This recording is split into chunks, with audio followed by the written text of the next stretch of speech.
Is the UFC losing the plot? Are they going to lose to Netflix from a business standpoint? Today, I'll be covering this from a pure financial and operational perspective rather than being caught up in the moment of the hype or dread for either side. I believe this is the healthiest way to think about it. First off, I want to remind you, Netflix is super easy to underestimate and write off as just a subscription service, but they are a $350 to $400 billion company. To give you a proper sense of scale, that makes them the 33rd most valuable company in the world, whereas the UFC's parent company, TKO Group, sits at just around $40 billion market cap, give or take. Now look, I'm not saying TKO is a tiny corporation with no scale, of course not, but we are talking about the UFC fighting a losing battle against a rival company who is 10 times bigger than them. Like we've seen it, Netflix just did their first live MMA event very recently. The actual quality of the cards wasn't up to my taste, and I'm assuming most of the hardcore MMA fans did not enjoy it that much either. Yet I want to make it clear, the numbers were there, weren't they? You have to hand it to these guys, they did well on paper for sure, especially considering this was more like an experiment for them. I want to remind you once again, when we put the UFC/TKO head to head with Netflix, we are not talking 2 times smaller, not even 5 times, they are 10 times smaller, alright? Let that sink in. You might say I'm dragging the UFC down just a bit too much, maybe you're right. If we focus on this present moment only,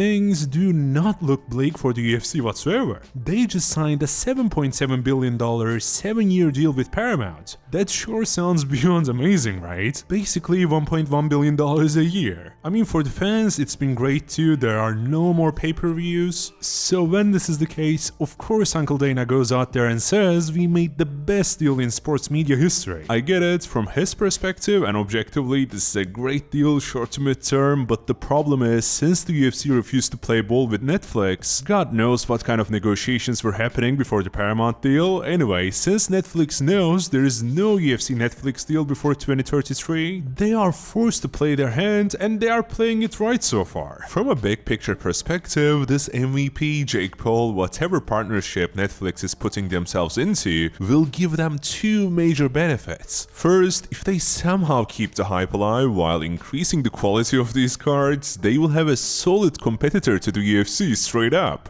This is a long shot though, and way easier said than done. What I think most likely to happen is, yes, Jake Paul MVP gimmick works to a degree. They put on a few massive events, and at the end of the day, while it's not something that can rival the UFC head on, it will be big enough to the point where Netflix will have the negotiation leverage against the UFC when the time comes to negotiate another deal in 2033. People tend to severely overestimate the success of MMA in general. Yes, the rise has been incredible, yet this sport is still not mainstream globally. A player like Netflix, who has deep pockets plus the infrastructure, aka the subscription base, can do major improvements for the scene. They are not going to do that from the goodness of their heart or for their love for the sport. At the end of the day, their goal is to make money for their shareholders, so they either grow an in-house brand like MVP or they snatch the UFC whenever it's the most convenient timing for them. Honestly, they may try both at the same time. Why would they pick one when they can do both for relatively cheap? And I really do mean cheap, relative to Netflix's scale of course. We have to keep in mind, Netflix spends roughly $20 billion a year on content, give or take. So if Netflix woke up tomorrow and decided they wanted to build out a serious in-house MMA league and throw, let's say, $1 billion or $2 a year at it, that is 5 to 10% of their content budget. For a sport that is still rapidly growing globally and pulling in millions of engaged fans every single event, that is a complete no-brainer move for them if you ask me. So pulling this all back to my main point, the UFC simply cannot compete with Netflix, it's just not happening. The best case scenario for the UFC would be for Netflix to fumble so bad with this MVP situation to a point when the time comes for negotiating a new deal in 2033, the UFC is able to say, look, we are the only serious MMA product in the world, pay up or lose us again. I can totally see the UFC winning that way, but other than that, I think from a fan's perspective, competition is just so good. I love the UFC, but I'm also excited to see what a big player like Netflix can do in the space.